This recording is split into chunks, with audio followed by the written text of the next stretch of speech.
नमस्कार, शीतल रेसिपी मराठीमध्ये तुमचं स्वागत आहे। आज आपण फ्लॉवर मटाराची भाजी कशी करायची ते बघणार आहोत। फ्लॉवर घेतला इथे एक बाउल, हे छान स्वच्छ धुवून घ्यायचं आहे फ्लॉवर आणि थोडंसं पाण्यामध्ये उकळून घ्यायचं आहे आणि थोडंसं मीठ घालायचं आहे जेणेकरून त्याचा उग्र वास वगैरे येणार नाही भाजीला। तर हे थोडासा शिजून घ्यायचं आहे 10 मिनिट आपल्याला। त्यात आपण साहित्य पाहूया। इथे कांदा घेतलाय एक मोठा, कढीपत्त्याची पानं 5 ते 6, मटार घेतलाय मॅप्कोचा 1 वाटी आणि इथे लाल तिखट घेतलाय 1 चमचा, हळद घेतली पाव चमचा, बेडगी मिरची पावडर 1 चमचा, कोथिंबीर लागेल आपल्याला, चवीनुसार मीठ, जिरं आणि मोहरी। आता आपण रेसिपीला सुरुवात करूया। इथं मी तेल तापायला ठेवलं आहे पॅनमध्ये। पॅन गरम झाला की तेल टाकायचे, तेल छान गरम होऊ द्या। मग आपण त्याच्यामध्ये मोहरी घालू, मोहरी घालणार आहे। आता आपण जिरं घालून घेऊया। मोहरी चांगली तडतडलेली आहे। आता आपण कांदा घालूया बारीक चिरलेला।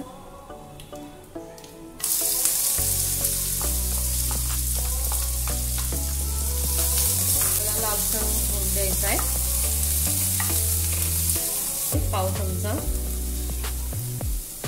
आणि हे छान आपल्याला लालसर होईस्तोवर परतून घ्यायचा आहे कांदा।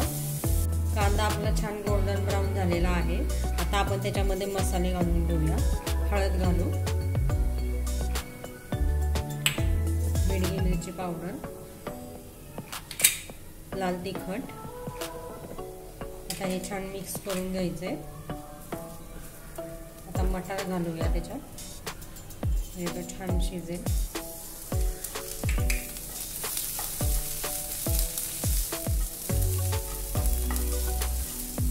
छान परतून घ्यायचं आणि थोडंसं असं जळल्यासारखं होत असेल तर तुम्ही थोडंसं किंचित पाणी पण घालू शकता। किंचित पाणी घालायचं म्हणजे आपले मसाले जळणार नाही।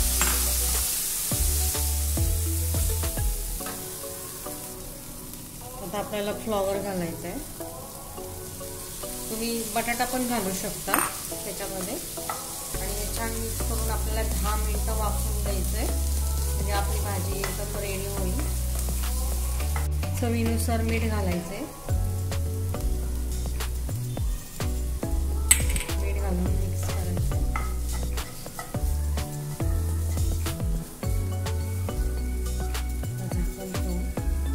आणि 5 मिनिटं शिजू देऊया।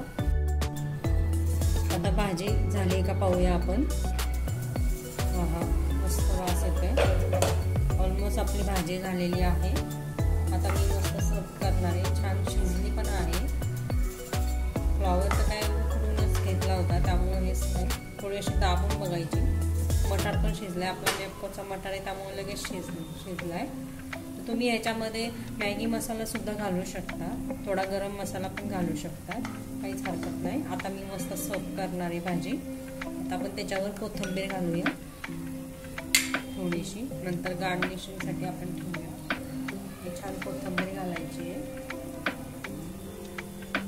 आता मी छान सर्व करणार आहे। या पद्धतीने मी मस्त सर्व केलेला आहे। आता आपण गार्निशिंगसाठी कोथिंबीर ठेवूया त्याच्यावर